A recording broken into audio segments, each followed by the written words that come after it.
Hey everybody, Kenny Conklin here from HobbyLinkInternational.com. A lot of you know me, some of you may not. If you're new to the YouTube membership and the Patreon membership, welcome aboard. Glad to have you with us. So yes, this is something new. I am strictly making full-length videos or portions of what I'm doing for just YouTube members and Patreons. You're going to see everything I do, my techniques, styles, and all that other stuff. Some of them aren't the greatest, and I'm no professional. I'll admit that right now. I just love the hobby. I love building. I love painting and all that other good stuff, but I do get a lot of questions about how I do things, especially with the most recent one, Krampus back here. So I'm going to do that especially for you guys. You'll get everything I do. It may be a 2-minute video, quickly something I do. It may be an hour-long video of a painting process, but you guys are going to see the build nuts to bolts, start to finish. I'm still going to do my shorts. Those people are just going to get snippets of what I'm doing because they're only a minute long. And then once the build process is done, I'm going to edit a video that's about 10 to 15 minutes long for our regular subscribers that just fly through everything. You guys are going to see how I set up my prints in Chitubox. You're going to know what paints I use, ratios, tools, all that other good stuff. So that's the meaning behind this. This way I could give to you guys everything that I'm doing.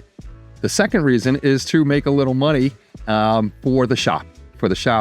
To make, to get tools, new tools, maybe some equipment, paint, supplies, all that other good stuff.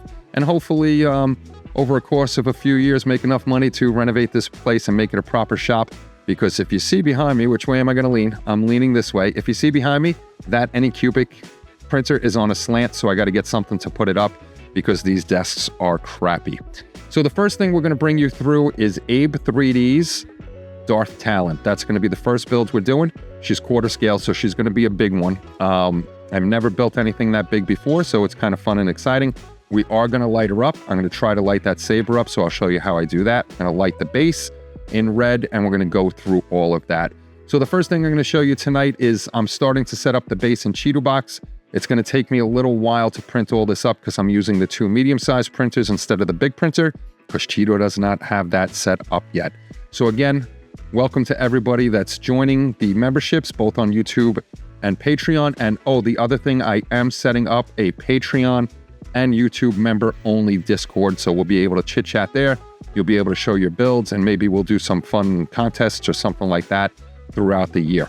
So let me get over to Chitubox, and I'll show you what I'm up to.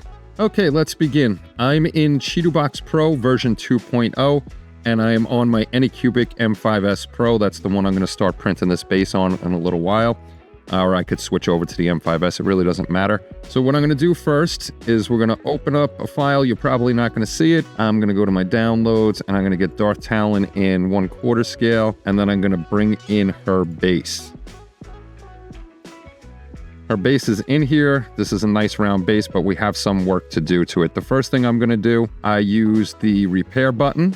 I go up to repair, and I do advanced repair, and I let it do what it has to do. This is going to sit here for a few minutes sometimes and go through its thing. So if it's taking too long, I'm just going to cut it, and it will bounce over to when it's done. Okay, now that the advanced repair is done, I'm going to hit this button here, Coat Outer Surface. I've used this before. I can tell you this much. I really don't know what it does, but comparing builds, or I should say 3D prints that I did using this, they come out a lot smoother than when I was just using regular Chitubox Basic. So again, this is going to take a few minutes. Once it's done, I'll jump back and show you what we're doing next. Okay, so now this is done and repaired. We're going to go back to prepare. Once I'm in prepare, the next thing I want to do is I'm going to hollow this out. So I'm going to hit the hollow button up here. My wall thickness I leave at 2. Some people like to put it up to 5 to give some heft to the base. I don't go up to 5 because I don't want to waste resin. The bases are pretty much heavy enough, and with a 1/4 scale on there, it should be good enough. So I have my precision set to high, animation is on, and then I'm just going to hit apply. Now we see the animation of it being hollowed out. Now the one nice thing is Chitubox is telling me 1 closed cavity detected. The 1 closed cavity is actually the whole thing. We're just going to have to pop some holes in there. But if you want to, if you're new to this, you can see your whole hollow by dragging this down. And I'll show you that again once I pop some holes in there, and then you can see the inside. So I'm going to go over to dig a hole. And this is where you can choose your diameter, your edge number. I'm not really sure what edge number is, but I go by diameter. Now, what I'm going to do is I'm actually going to pop this up some. I'm probably going to go up to 20 because it is a big base. And I'll tell you why I'm going so big with this, because like on the Krampus build, I'm going to be cutting out this bottom so I can get my wire work on, and then we're going to be putting one of those wooden bases on there anyhow. So I'm just going to pop some over closer to the edge. This way, when I do cut it out, I just use my Dremel tool and I'll saw from corner to corner to corner, and then I'll just pop the base out. If I wasn't going to light this, I would probably put a bunch of bigger holes anyhow, because I like to make sure that all of the resin is out and that I could get in there with a UV light and dry out the inside as best as possible. So then I'll just pop a few more in here. And that'll be easier for me to cut that out. So we got all that going. And once I hit this, boom, the whatchamacallit's gone. And you can see there's no more cavities in there. The one cavity was just the whole cavity itself. So now that I have those holes in there, I'm going to take you over to the workbench because I have to put 2 more holes in here, and I'll tell you why. Okay, we're over at the workbench because I have 2 pieces that I need to put into that base. And instead of trying to use the Dremel, I'm going to see what size this is and if there's enough space on that base to pop a hole in. And also this will definitely be able to put in. This is for our power source. We're going to be using a 12-volt power source because the LED strip we're going to use is 12-volt. And I'm trying to find 12-volt LED filament to put into her saber. Now, I'm just going to be using my digital caliper, and Spencer's going to laugh at me for using this, but I got to do what I got to do. So now we know on this one, it's 11.35 millimeters. So I'm going to make that probably 11.40 because I do have the locking nut back here that's a little bigger and should hold it in, and hopefully that little bit won't mess things up. Now this one has little locking pins. When you push in, these guys pop down and then back up, and it'll lock it in place. So the next one, I don't think I'm going to be able to do a hole that big.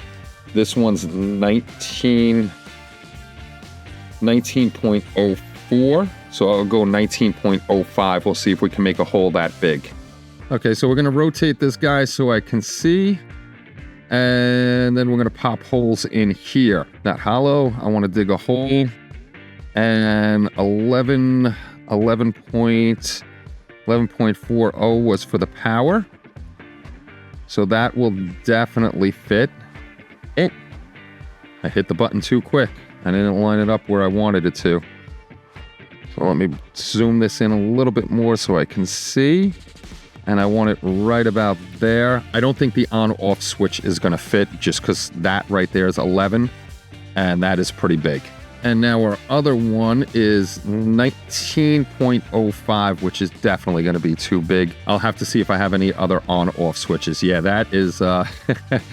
that is not going to work out very well, because if this was flat, then I would just pop it there. But this is not going to work out. So let's go back to the drawing board on that one. Okay, since this is too big, we're going to go to a different style. I am going to use one of these little guys, and let's zero this guy out again, and let us see. This is 8.16, and it's 14.28 millimeters long. So now I got to do math, which I'm horrible at. I messed that up. I actually did not look, and I forgot this had the little things to hold it in there too. So let me remeasure down here. So that's 12.93 actually, because these will flap in, the little flaps on the side, and hold it in place. So what I'm going to do, it's supposed to be 8.36 or thereabouts. I'm going to make it 8.25.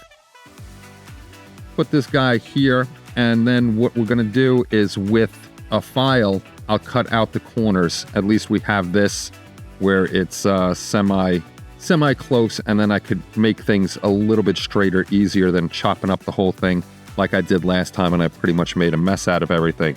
So for the other side over here, I need about 4.75 millimeters. I want to do it like this, but I don't know if that's going to be too much.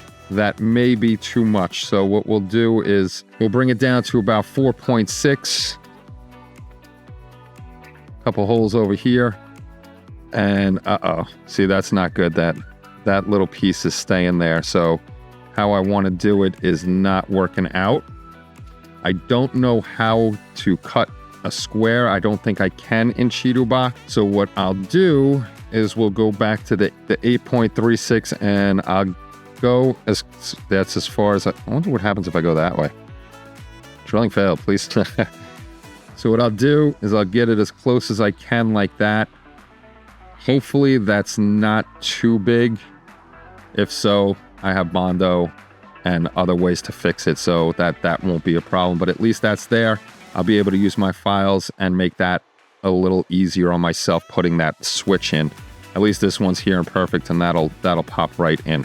So the next thing I'm going to do is we are going to get ready to support this. I used to go by the old adage of 45 degrees, and I would have a lot of failures at 45 degrees. I forgot who I found on YouTube that showed doing round bases and even square bases, and their technique worked very, very well. So I started using their technique. Now let me see if I'm going to go the right way. I went the wrong way on it.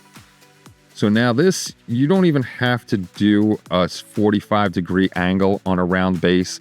As long as there's a slant on it, a slight angle on it, like this, I'm going down to 349. So that angle is going to be enough. I don't need a 45 degree angle to print this out. Now that I got my angle and my holes ready for printing, the next thing we're going to do is we're going to go over to support it. We're just going to click on the support button. And the first thing I'm going to do is down here on this lip.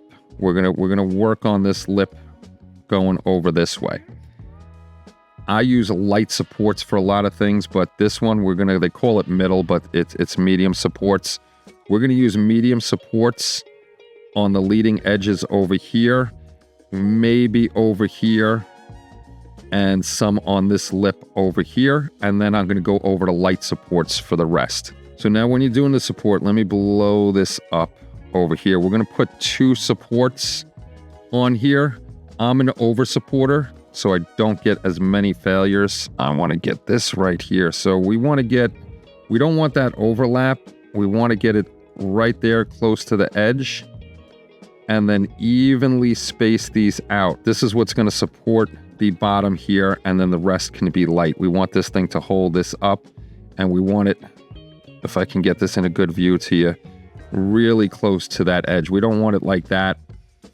We want it like that. I didn't want to do these in here.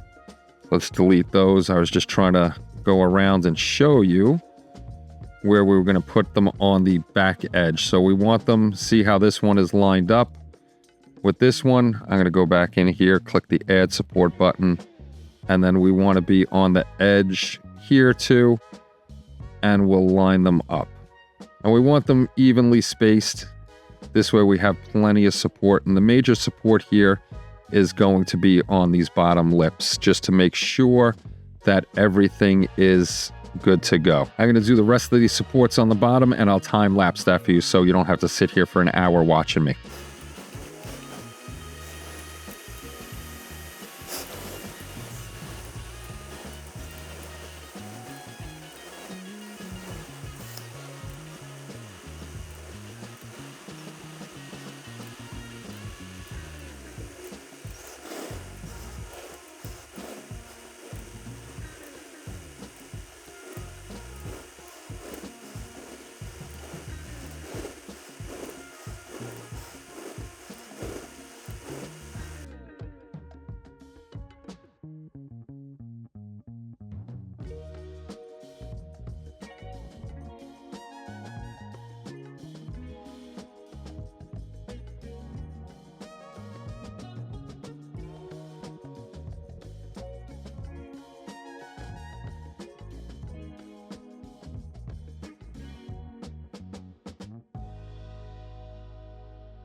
Okay, all of the bottom supports on. Here's a key thing I want you to take away from this too. You see the little ball at the end? That's called a sphere.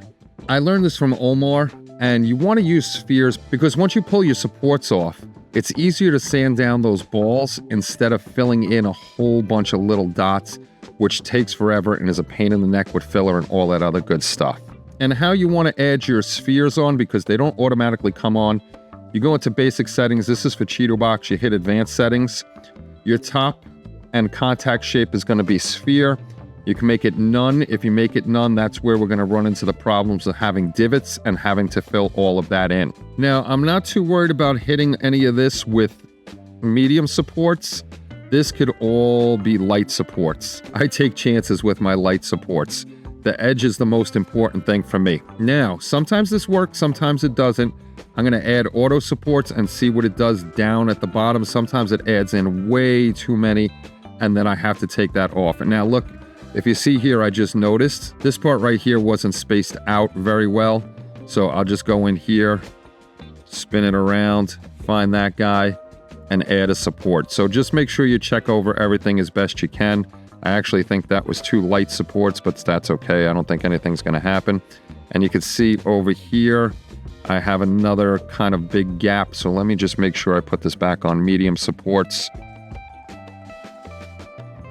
And go in here. I always want to make sure my bottom is supported well. I don't want this to sag. I don't want it to break. And especially, I don't want to go through 14 hours to find out that I have a failed print. So here's my test now. Once I put it on auto supports should fill in all these holes. I'm going to have a ton of supports back here, and hopefully it fills in over here. And I'm doing it light too over here. This way I don't have so much to sand down. I'm going to add the auto support by just clicking auto support. Nope, we don't want to delete the existing ones.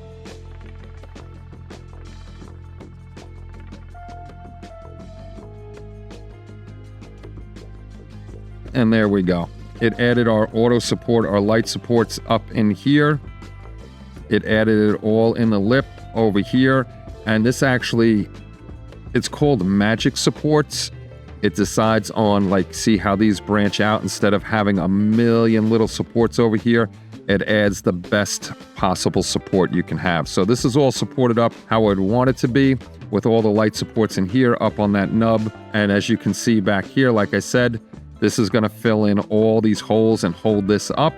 I have no problem with that. I'm just making sure that everything is supported in there and we look good to go. So that is going to be our base. I'm praying that these holes I put up here are good. So we're just going to go back to prepare. And with Chitubox version 2.0, this really slices it pretty quickly. We're just going to hit single parameter slice. It's slicing it up right now. As we're waiting, you can see all the little things going on over here. This is actually a bigger print for me, so this is taking a little bit longer than my usual prints. Up in the corner, it tells us the volume of in milliliters of the resin we're using, how much weight, 154 grams. The price of this, they're saying, is costing $4.22, 23 cents. I don't know how true that is, but the time is 8 hours and 18 minutes. That is not going to be correct. As soon as I put it onto the printer, it's going to jump up to probably 14 or 15 hours just to print this out. Now, the next thing I'm going to do is I'm just going to hit Save Slice. I'm going to rename it. You probably can't see this right now, but I'm going to name it Darth Talon Base. Just going to click the Save button on that. It's going to slice it up and save it to my USB.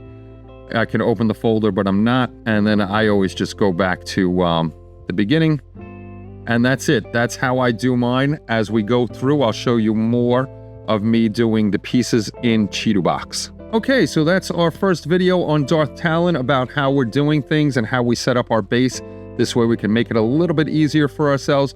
I hope it was helpful. Like I said, I'm not a professional. I'm just showing you how I do things and how they work for me.